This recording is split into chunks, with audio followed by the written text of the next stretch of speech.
Euh, Aujourd'hui, nous allons voir les armes spirituelles. Dans les armes spirituelles, dans Éphésiens 6, versets 10 à 18. Dans le livre d'Éphésiens, c'est un livre qui a été écrit par l'apôtre Paul. Et puis, ici, nous allons plus nous focaliser sur Éphésiens 6, parce que Paul vivait dans un contexte où il y avait la prédominance des divinités malins et des esprits méchants. Alors il y avait cette nécessité-là d'avoir les armures de Dieu afin de vaincre tous les traits enflammés de l'ennemi. Donc maintenant, nous allons ouvrir nos Bibles dans Éphésiens 6, versets 10 à 18. Je vais lire. Au reste, fortifiez-vous dans le Seigneur par sa force toute puissante. Revêtez-vous de toutes les armes de Dieu afin de pouvoir tenir ferme contre les ruses du diable. Car nous n'avons pas à lutter contre la chair et le sang, mais contre les dominations, contre les autorités, contre les princes de ce monde des ténèbres, contre les esprits méchants dans les lieux célestes. C'est pourquoi prenez toutes les armes de Dieu afin de pouvoir résister dans le mauvais jour et tenir ferme après avoir tout surmonté. Tenez donc ferme, ayez à vos reins la vérité pour ceinture, revêtez la cuirasse de la justice, mettez pour chaussure à vos pieds le zèle que donne l'évangile de paix. Prenez par-dessus tout cela le bouclier de la foi avec lequel vous pourrez éteindre tous les traits enflammés du malin. Prenez aussi le casque du salut et l'épée de l'esprit qui est la parole de Dieu. Faites en tout temps par l'esprit toutes sortes de prières et de supplications. Veillez à cela avec une entière persévérance et priez pour tous les saints. Donc, la première des choses que nous allons voir, c'est quoi? C'est la vérité. Quand l'apôtre Paul parle ici de la vérité, quand l'apôtre Paul ici parle de la vérité, il parle de quoi? La vérité ici, là, c'est la description de l'évangile de Jésus-Christ. La vérité ici, là, parle de la vie de Jésus-Christ. Jésus-Christ qui a mené une vie sans tache ni ride, qui a mené une vie qui n'était pas jalonnée de mensonges, non. Jésus-Christ a mené une vie sans tache ni ride, une vie exemplaire. C'est-à-dire que quoi? Si tu veux t'engager dans un combat spirituel, tu peux pas vivre si tu vis dans le mensonge, si tu vis dans toutes sortes d'immoralités, tu pratiques des choses qui ne confessent pas le nom de Dieu, mon ami, je peux te dire et t'assurer que tu seras flagellé par les esprits méchants. Rappelez-vous que le combat n'est pas charnel, mais c'est un combat spirituel. C'est pas un combat, c'est pas un combat de corps, c'est un combat spirituel. Alors, il faut être spirituellement équipé. Il faut avoir un certain conditionnement spirituel avant de t'engager dans le champ de bataille. De peur que tu ne sois dans la défaite avant même de te rendre sur le champ de bataille. La deuxième des choses que nous allons voir, c'est quoi? Nous allons voir la justice. Au verset 14, la parole de Dieu déclare que tenez donc ferme, ayez à vos reins la vérité pour ceinture, revêtez la cuirasse de la justice. La justice ici, c'est quoi? La justice, c'est la droiture. La justice reflète le caractère de Dieu. On parle de la justice, c'est-à-dire que quoi? Tu dois vivre une vie juste, une vie qui est agréable à Dieu. Tu dois vivre une vie qui est agréable à Dieu. Tu dois vivre une vie d'obéissance à Dieu. Puis si vous lisez dans Ephésiens 6, verset 1, la parole de Dieu dit que tu dois obéir à tes parents. Tu dois honorer tes parents dans tout ce que tu fais. Tu dois respecter toutes les règles sociétales.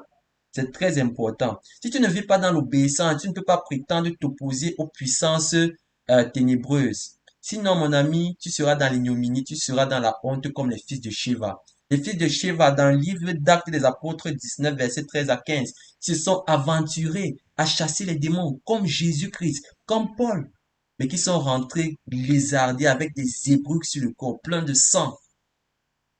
Donc, avant de t'engager dans un combat spirituel, tu dois te rassurer que tu vis une vie de droiture. Tu vis une vie de justice en Jésus-Christ. Amen. Entre autres, nous avons le zèle. Quand on parle du zèle, le zèle c'est quoi?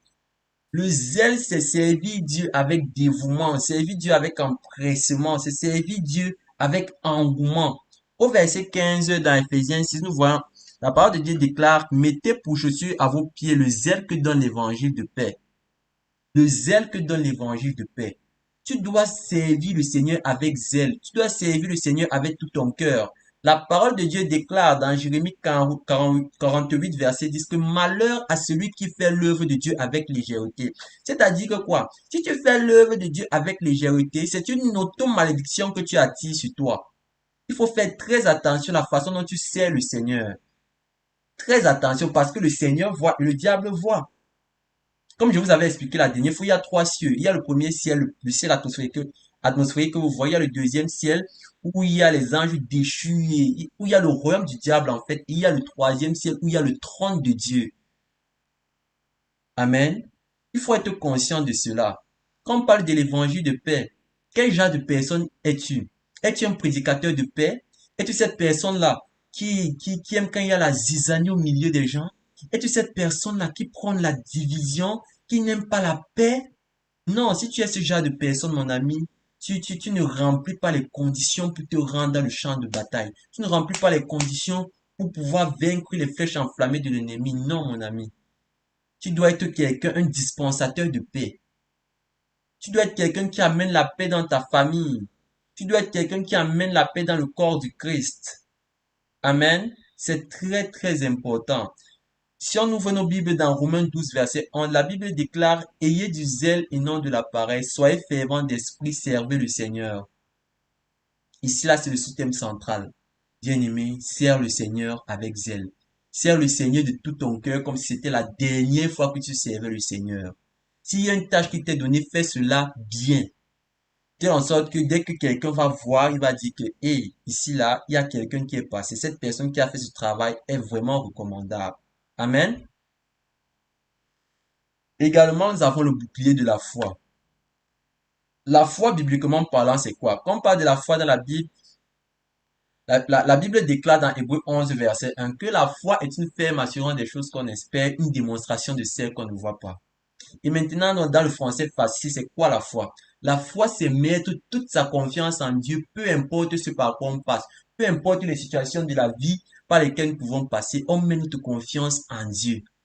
Et dans le livre que nous lisons actuellement, dans l'étude que nous faisons d'Éphésiens 6, verset 16, la Bible déclare, prenez par-dessus tout cela le bouclier de la foi avec lequel vous pourrez éteindre tous les traits enflammés de l'ennemi. Le bouclier de la foi.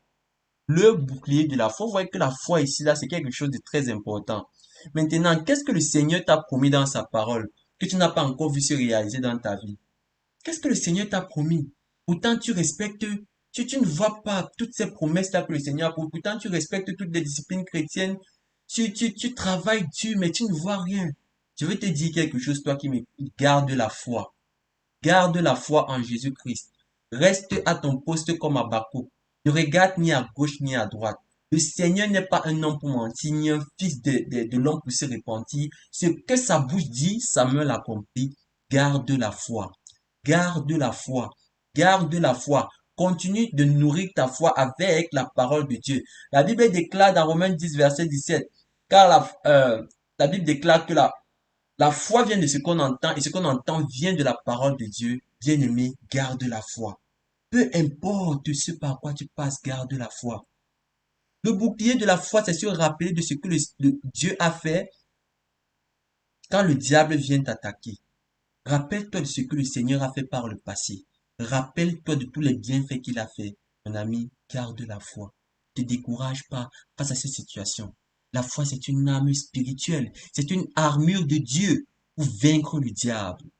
Amen. En outre, nous avons le casque du salut. Quand on parle du casque du salut, c'est simple. Le casque du salut, c'est toutes les promesses que le Seigneur a fait pour que nous puissions avoir accès au paradis. C'est toutes les promesses que le Seigneur nous a faites afin que nous puissions voir la nouvelle Jérusalem. Dans Ephésiens 6, verset 17, la Bible déclare, prenez aussi le casque du salut. Prenez aussi le casque du salut. Casque du salut. Rappelle-toi que la vie sur cette terre, tu n'es qu'un pèlerin sur cette terre. Tu es appelé à mourir un jour. Donc, il faut travailler pour ton salut. Il faut travailler pour ton salut. Aie conscience du fait que après la vie terrestre, il y a une vie après la mort, la vie éternelle. C'est très important pour un enfant de Dieu. C'est même primordial. Alléluia. De plus, nous avons l'épée de l'esprit. L'épée de l'esprit. L'épée de l'esprit, c'est simplement avoir le discernement. La Bible déclare dans Ephésiens 6, verset 17 que l'épée de l'esprit, qui est la parole de Dieu, l'épée de l'esprit, l'épée de l'esprit, l'épée de l'esprit, c'est avoir l'esprit de discernement. Avoir l'esprit de discernement, savoir discerner les enseignements qui viennent de Dieu et ceux qui ne viennent pas de Dieu. C'est très important pour un enfant de Dieu d'avoir l'esprit de discernement dans cette ère-ci que nous vivons. C'est très, très important pour un enfant de Dieu d'avoir le discernement afin de cerner ces prédicateurs-là qui prennent la division du corps de Christ. L'épée de l'esprit rend la parole de Dieu efficace. Rappelez-vous de ce que la parole de Dieu dit dans Hébreux 4, verset 13. La parole de Dieu est puissante et efficace. Elle est plus tranchante qu'une épée à double tranchant, capable de séparer l'âme et le corps, jointure et moelle. Elle juge les pensées et les sentiments du cœur. La parole de Dieu est très puissante. La Bible déclare l'épée de l'esprit qui est la parole de Dieu. La parole de Dieu. Amen. C'est très important pour un enfant de Dieu d'avoir l'épée de l'esprit, d'avoir la parole de Dieu, d'avoir le discernement. C'est très important à cette époque-ci que nous vivons. Si vous ne l'avez pas encore, il faut prier le Seigneur, donner un esprit de discernement. Finalement, nous avons la prière. Bien-aimé, la prière. Un enfant de Dieu ne peut pas évoluer, ne peut pas grandir spirituellement s'il ne prie pas. Un enfant de Dieu ne peut pas grandir spirituellement s'il ne prie pas. La prière, c'est très important pour un enfant de Dieu. La prière, c'est quoi? La prière, c'est présenter ses doléances à Dieu. La prière active le ministère angélique. Rappelez-vous, dans le livre de Daniel, nous avons une histoire de Daniel qui avait élevé des requêtes à Dieu pendant son moment de jeûne. Et il y a l'ange Gabriel qui, qui avait été envoyé par Dieu pour l'exercement, mais il a été bloqué par les esprits méchants. Il était bloqué par les esprits méchants et le Seigneur a envoyé en renfort le chérubin protecteur, a envoyé, c'était Michael pour venir à la rescousse de Gabriel l'ange qui était perturbé par les esprits méchants, afin que les prières de Daniel puissent parvenir au trône de grâce. La prière, c'est très important dans la vie d'un enfant de Dieu. La prière, c'est une offensive et une défensive. La prière, c'est un bastion. C'est comme un bastion, c'est-à-dire que quoi? Ça te permet de contrecarrer tout et de lancer les missiles. Amen. Ça te permet de contrecarrer et d'attaquer. Contrecarrer et attaquer. C'est très important pour un enfant de Dieu de prier. La prière permet de soutenir le potentiel divin qui est en toi. Si tu as un don spirituel, si tu as un don spirituel, la seule façon que tu peux soutenir ces dons-là, qu'ils puissent rester, les entretenir, c'est pas la prière et le jeûne. C'est important pour un enfant de Dieu de prier. Si une église ne prie pas, si une nation ne prie pas, mon ami, ils seront toujours surpris par les flèches enflammées de l'ennemi. Ils seront toujours surpris. Parce que c'est dans la prière que l'Esprit de Dieu nous révèle l'agenda satanique. C'est dans la prière que nous pouvons contrecarrer toutes les flèches enflammées de l'ennemi. Mais si nous sommes de cette église-là qui ne prie pas, si nous sommes cette famille-là qui ne prie pas, si nous sommes cette nation-là qui ne prie pas, nous serons toujours surpris. Nous serons probablement dans la défaite. Bien-aimé, c'est très important, l'Église, en tant qu'individuel, pour une nation, de prier. Parce que sans la prière, nous ne pouvons pas parvenir. Nous devons comprendre la portée de la prière. Comprendre la portée de la prière, ce que la prière est capable de faire dans la vie d'un enfant de Dieu. C'est pour ça que l'apôtre Paul nous dit dans Éphésiens 6, verset 18, que faites en tout temps par l'Esprit toutes sortes de prières et de supplications. Veillez à cela avec une entière persévérance et priez pour tous les saints. Ne te limite pas seulement à prier pour tes propres sujets. Ne sois pas égoïste. Intercède pour une autre personne.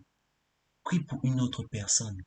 Prie pour une autre personne. Parce que quand tu pries pour une autre personne, le Saint-Esprit même intercède en ta faveur devant le trône de grâce. Amen. Ne sois pas quelqu'un d'égoïste. Apprends à penser à autrui. Amen. Voilà ce que le Seigneur Jésus-Christ a mis dans mon cœur. Partagez avec vous aujourd'hui. Bien-aimés, mettez à profit tous ces enseignements que vous recevez. Ne vous bornez pas seulement à écouter, mais pratiquez cette parole, car c'est alors elle portera des fruits dans vos vies. Amen. Et maintenant donc, toutes ces armures de Dieu que nous avons vues ne peuvent pas avoir de l'effet si vous n'êtes pas enfant de Dieu. Peut-être tu étais un enfant de Dieu et tu as rétrogradé. Peut-être tu t'es refroidi. Peut-être, je ne sais pas, beaucoup de choses se sont passées dans ta vie. Mais si tu n'es pas un enfant de Dieu, tu ne peux pas avoir accès à l'armure de Dieu. Parce que l'armure de Dieu est seulement réservée à ceux qui ont accepté Jésus-Christ dans leur vie. À ceux qui ont accepté de marcher en nouveau vie. Amen. Alors, je te donne une minute. Je te donne une minute. Regarde ta situation et commande-la à Dieu. Regarde ta situation et recommande-la à Dieu. Regarde ta situation et recommande-la à Dieu. Si tu n'as jamais accepté Jésus-Christ dans ta vie, toi qui m'écoutes, tu peux nous contacter. Nous allons prendre le temps de toi. Que le Seigneur te bénisse.